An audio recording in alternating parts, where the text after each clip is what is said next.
You have 1 second to decide to scroll or not scroll this video. Right. Now you're here. Now I have your focus. In 1 second, you make a decision to either scroll past a video or to watch it. Have you ever wondered what it does to your brain? No, right? I just scroll. Yeah.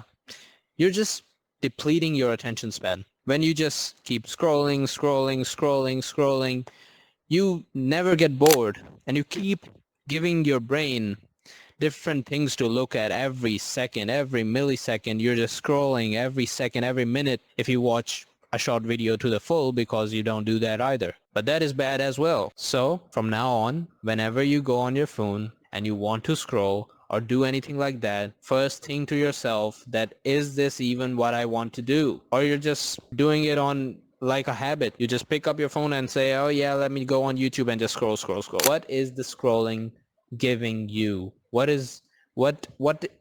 are you gaining from this? You're gaining nothing. Even if you say to yourself, my feed is like of information videos and all, nah bro, I don't take that. I don't take that. Still, you're just depleting your attention span. So stop it, bro. Stop it and lock in. I see you, bro. Bye.